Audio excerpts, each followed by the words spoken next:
Hi friends, welcome to my honey stories. నేను మీ Lakshmi. Mister monster 103 episode. ఆయన కంగారు పడిపోతూ నువ్వేంటి ఇలా వచ్చావు అని తడబడ్డారు. చేతిని పైకెత్తి చూపించి నాకంతా తెలుసు అంకుల్ అని వాళ్ళకి ఫోటో ఫ్రేమ్లో నవ్వులు పోయిస్తున్న అనురాధను చూస్తూ గుటకలు మింగాడు. దగ్గరికి వెళ్ళి ఎందుకే నన్నింత కానివాడిని చేశావు అని కంటనీరు కారుస్తూ అడిగాడు జై. పక్క నుండి చిన్నగా వెక్కుతున్న అనురాధ మదర్ని చూసి మా అని ఆర్తిగా పిలుస్తూ దగ్గరికి వెళ్ళాడు.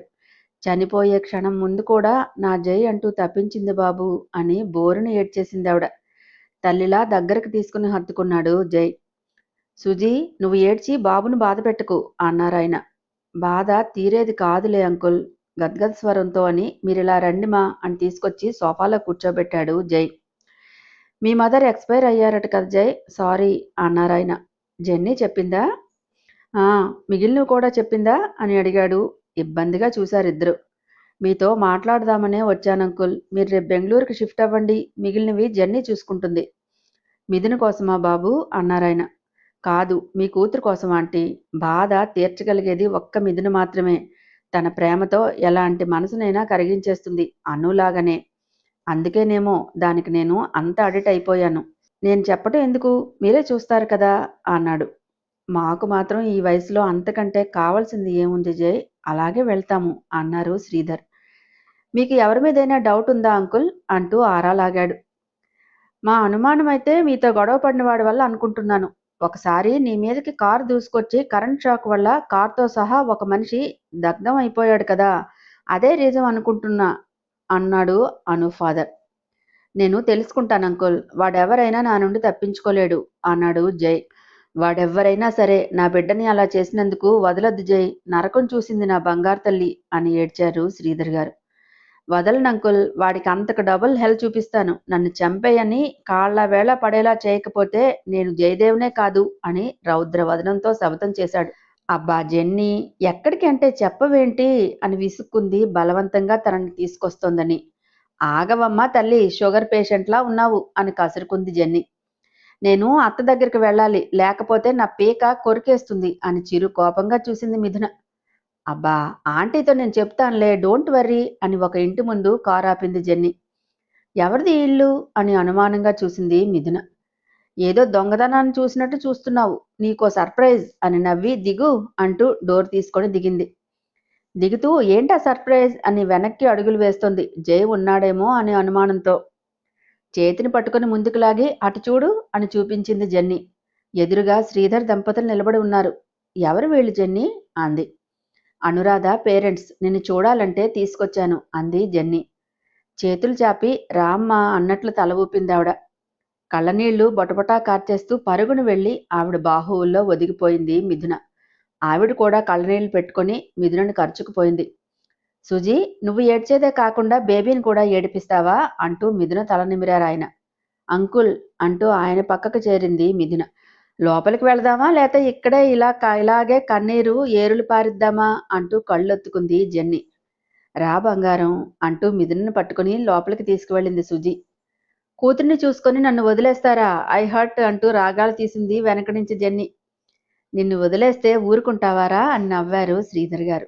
మీరంత మొక్కుబడిగా పిలవక్కర్లేదు, పొమ్మన్నా పోయే టైప్ కాదు నేను అంటూ సోఫా ఎక్కేసి బస్కి వేసి కమ్మనైన సువాసనలు వస్తున్నాయి, ఏం పెట్టినా సిగ్గు లేకుండా తిని పెట్టేస్తాను, తెచ్చేయండి ఆంటీ అంటూ టమ్మీ తడుముకుంది జెన్నీ.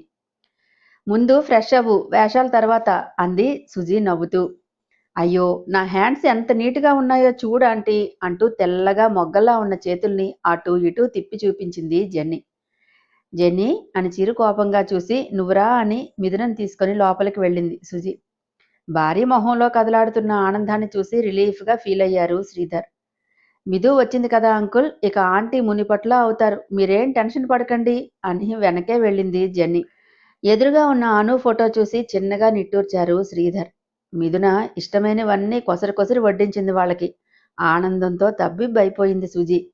మీరు తినండి అంటూ వాళ్ళని కూర్చోబెట్టి తనే వడ్డిస్తూ వాళ్ళనే చూస్తూ తనకు కావలసినవి కూడా పెట్టుకొని తింటోంది జెన్నీ. రోజు మీద ఎక్కువే తిని ఆయాసపడుతూ అమ్మో భుక్తాయాసం అంటే ఇదేనేమో బేబీ అంటూ నవ్వారు శ్రీధర్ గారు. ఒక తమలపాకు బుగ్గను పెట్టుకుంటే అరిగిపోతుంది అంకుల్ అని నవ్వింది మిథున. నువ్వు రోజు ఇలా పెడితే కష్టంరా బేబీ అంటూ ఇండైరెక్ట్గా నువ్వు మాతోనే ఉండాలని చెప్పకనే చెప్పారు శ్రీధర్ గారు.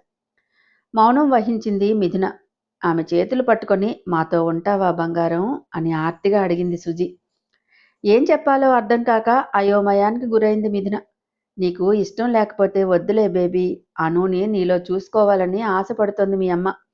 ఇన్ని సంవత్సరాల్లో ఈ రోజే తన మొహంలో స్వచ్ఛమైన నవ్వు చూశాన్రా అని ఆయన ఎమోషనల్ అయ్యారు. అవును మిథు, ఎప్పుడు దిగులుగా ఉంటారా ఆంటీ? నిన్ను చూడగానే ఆ కళ్ళల్లో వెలుగొచ్చింది, పెదవుల మీదకి నవ్వు చేరింది. నీ కోసమే చెన్నై నుండి ఇక్కడికి షిఫ్ట్ అయ్యారు. బలవంతం ఏమీ లేదు, ఊళ్ళో ఉంటే వీకెండ్ అయినా నిన్ను చూసుకుంటారని ఎమోషనల్గా లాక్ చేసింది జెన్నీ కూడా. అది కాదు మా, బావ అత్త వాళ్ళు ఏమంటారో, అత్త కోప్పడుతుందేమో అని నసిగింది మిథున. మీ అత్తని నేను అడుగుతాను, ఒప్పుకోకపోతే ప్రాధేయపడతాను. కాదు అనకు బంగారం అంటూ బేలగా చూసింది సుజి. అయ్యో మీరు ప్రాధేయపడటం ఏంటమ్మా, అలా మిమ్మల్ని ఒకరి ముందు తగ్గించను అని నొచ్చుకొని, సరే మీతోనే ఉంటాను, బావకు నేను నచ్చ చెప్పుకుంటా అంది మిథున. థ్యాంక్ గాడ్ అనుకుంది జెన్నీ. నా బంగారమే అంటూ మురిసిపోతూ మెటికలు విరిచేసి ముద్దు చేసింది సుజి. సెంట్రల్ మినిస్టర్ ద్వారా యూకే గవర్నమెంట్ని అప్రోచ్ అయ్యాడు జై. తనకు తెలిసిన డీటెయిల్స్ చెప్పి అప్పటి యాక్సిడెంట్లో డెత్ అయిన పర్సన్ గురించి ఇన్ఫర్మేషన్ కావాలి అన్నాడు. ఎవరైనా వస్తే ఇన్ఫర్మేషన్ చెప్పగలము అని అన్నాడు ఆఫీసర్. డాడ్, మీరు సాకేత్ ఇద్దరూ వెళ్ళండి, నేనైతే వాడికి తెలిసిపోయి హైడ్ అయిపోతాడు, మీకు కొంచెం చేంజ్గా కూడా ఉంటుంది కదా అన్నాడు జై. అవును సారథి, నేను వరం కొన్నాళ్ళ పాటు తీర్థయాత్రలకు వెళ్ళి వస్తాం, మనసు ఏమీ బాగాలేదురా. నీరజ అలా వెళ్ళటం, మిథున వెళ్ళటం, ఇంటి ఆనందాలన్నీ మాయమైపోయాయి. వసుని తీసుకువెళ్ళండి, తిరిగి వచ్చాక ఏమైనా ఉంటే మాట్లాడుకుందరు గాని అంది సుభద్ర. బిజినెస్ నువ్వు ఒక్కడే హ్యాండిల్ చేయలేవు జై అన్నారు సారథి గారు. నాకు అయినంత వరకు చూసుకుంటాను, సాకేత్ అక్కడి నుండి చూస్తాడు. ప్రాజెక్ట్ ఇంకా 10% మిగిలింది అంతే కదా, అది ఈ 10 డేస్లో నేను ఫినిష్ చేశాక మిగిలిన నువ్వు చూస్తాను, ఓకే అన్నాడు జై. కొడుకు బాధ్యత తీసుకోవటం ఒక రకంగా సారథి గారికి కూడా చాలా రిలీఫ్గా అనిపించింది. జైని హగ్ చేసుకుని, టేక్ కేర్ నాన్న, ఏం జరిగినా బ్యాలెన్స్ తప్పక మిథున మనసు గెలుచుకో అని చెప్తూ వెళ్లారు సారథి గారు. తప్పకుండా అని మనసారా ఆ స్పర్శను ఫీల్ అయ్యాడు జై. మొత్తానికి 1 మంత్ గడిచిపోయింది. పీజీ ఖాళీ చేసి ఇద్దరూ శ్రీధర్ గారి ఇంట్లోనే ఉంటున్నారు. మిథున ఆఫీస్కి వెళ్లేంతసేపు వెనకే తిరుగుతుంది సుజి. ఎన్ని ఊసులు చెప్పుకున్నా తనివి తీరదు వాళ్ళకి. మధ్యలో జెన్నీ అల్లరి టీజింగ్తో నవ్వులే నవ్వులు. జై గుర్తులేడా అంటే నో ఆన్సర్. బాక్స్ మొత్తం తినాలి, షేరింగ్ అంటూ పక్క వాళ్ళకి పంచకు, కావాలంటే మళ్ళీ ఎక్స్ట్రా బాక్స్ ఇస్తా అని మరీ చెప్పింది సుజి. జెన్నీ వేరే ఊరు వెళ్ళింది, ప్రాజెక్ట్ మీటింగ్ ఉందని. స్కూటీ మీద బయలుదేరింది ఆఫీస్కి మిథున. కొంచెం దూరం రాగానే స్కూటీ ఆగిపోయింది. పెట్రోల్ లేదని చూపించడంతో ఓ గాడ్ అని సైడ్కి పెట్టి స్టాండ్ వేసి లాక్ చేసింది మిథున. సర్రున దూసుకొచ్చి ఆగింది new Rolls Royce black bench car. భయంతో బ్యాక్ స్టెప్ వేసి కారు వైపు గుర్రుగా చూసింది మిథున. విండ్ గ్లాస్ దింపి కళ్ళకు పెట్టిన బ్లాక్ గాగుల్స్ తీసి, హాయ్ మిస్, లిఫ్ట్ కావాలా అని మెస్మరైజింగ్ స్మైల్తో అడిగాడు జయదేవ్. మిస్ కాదనుకుంటా మామా, మిసెస్ అనుకుంటా అని యగాదిగా చూశాడు సంజయ్. ఆవ్ నా బేబీ, మై లవ్ అంటూ బ్యాక్ సీట్లో తీన్మారాడేస్తూ, నేనెంత మిస్ అయ్యానో నా బేబీని అని టింగున మాయమయ్యి మిథున పక్కన ప్రత్యక్షమయ్యి బుగ్గ మీద ముద్దులు పెడుతూ మిస్ యూ సో మచ్ అంటూ ప్రేమరాహిత్యంలో కొట్టుకుపోయింది సోల్. యామా సీరియస్గా చూసి, నేను అన్నోన్ పర్సన్స్ గాలి కూడా సోకనివ్వను అని యాటిట్యూడ్గా చెప్పింది మిథున. అబ్బో అవునా మిస్, మంచి లక్షణం, మీ పేరెంట్స్ గుడ్ క్వాలిటీస్తో పెంచారు నిన్ను అని కళ్ళతోనే నవ్వాడు జై. సమాధానం చెప్పడం ఇష్టం లేనట్లు మొహం చిట్లించి బ్యాగ్ నుండి ఫోన్ తీసింది మిథున. అవును, మీరు మిస్సెస్సా అంటూ సాగదీశాడు సంజు. మెడలో తాళి లేకపోతే మిస్ అవుతుందిరా మైదానం, మేడం గారికి ఇంకా ఎవరూ నచ్చలేదనుకుంటా, అందుకే ఒంటరి కోయిలలా ఉంది, జత కట్టడానికి నేను సిద్ధమే అంటూ కొంటిగా చూశాడు జై. బగ్గున మండి, ఏయ్ మేనర్స్ లేదా, పరాయామతో ఇలా ఇష్టానికి మాట్లాడడానికి అంటూ గయ్యిన మీద పడింది పాప. ఇంకాస్త గడ్డి పెట్టి బేబీ, ఓ రెచ్చిపోతున్నాడు అని పక్క నుండి నవ్వింది సోల్. నువ్వు నోరు మూసుకో, నీది నీకు దక్కింది కదా, ఇంకా వాగుతావే అని కరిచి, నేనేం తప్పన్నాను, పాప పండుమిర్చి తిన్న కాకిలా కరుస్తున్నావు అని నీలిగాడు. ఏయ్ పో అవతలికి, ఇరిటేట్ చేస్తే పోలీసుల్ని పిలిచి బొక్కలో తోయిస్తా అని కరిచింది మిథున. బాబోయ్ పోలీసులంట మామ, పదా పోదాం, ఎందుకొచ్చిన సంత, నాకు అసలే పోలీసులంటే భయం అంటూ అమాయకంగా చెప్పాడు సంజయ్. ఈడియట్స్ అని చిరాకు పడింది మిథున.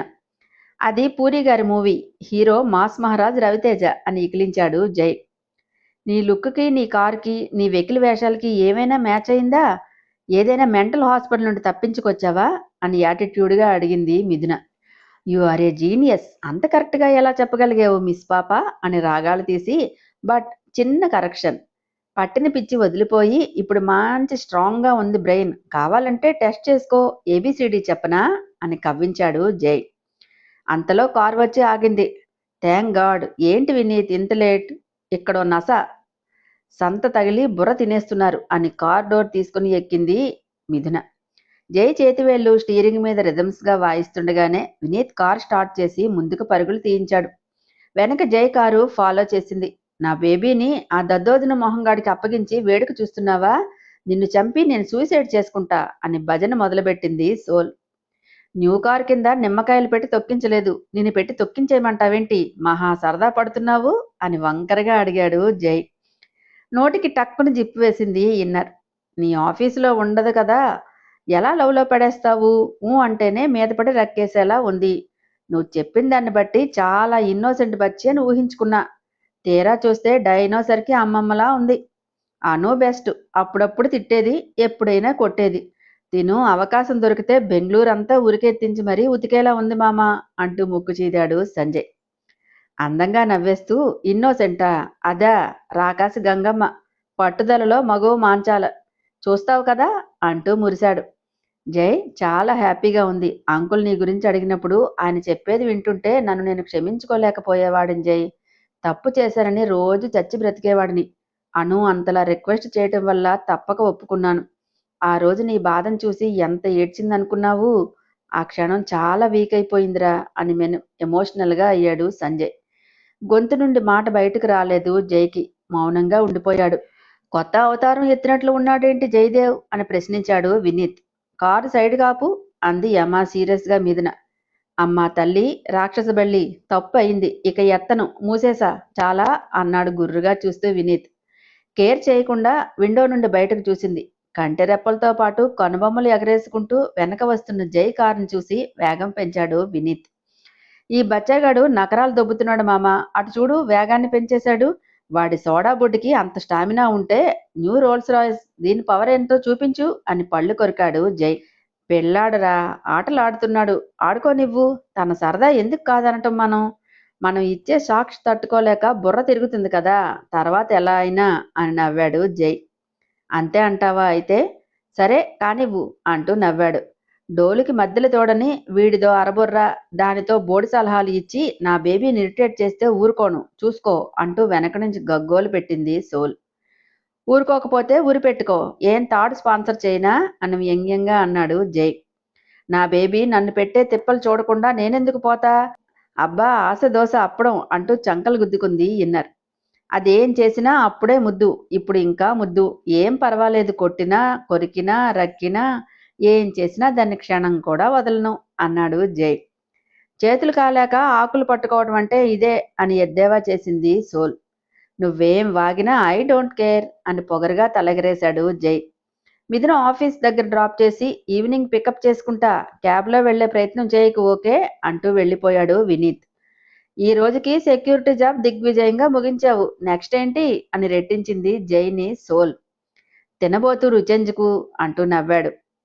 హరితనగరం మేల్కోకముందే జాగింగ్ డ్రెస్లో బయటకు వచ్చారు శ్రీధర్ అండ్ మిథున. హాయ్ అంకుల్ అంటూ డాబర్ రెడ్ టూత్ పేస్ట్ యాడిస్తూ 32 పళ్ళు పైకి కనిపించేలా ఈకిలించాడు జై. మొహం చిట్టించి హూ ఆర్ యు మ్యాన్ అని యాటిట్యూడ్గా అడిగాడు శ్రీధర్. హాయ్ ఫ్రెండ్స్, నా ఛానల్ నచ్చితే కనుక లైక్ చేయడం, షేర్ చేయడం, సబ్స్క్రైబ్ చేసుకోవటం మర్చిపోకండి. పక్కనే ఉన్న బెల్ ఐకాన్ని ప్రెస్ చేయండి. నెక్స్ట్ అప్డేట్ కోసం వెయిట్ చేస్తూ ఉండండి.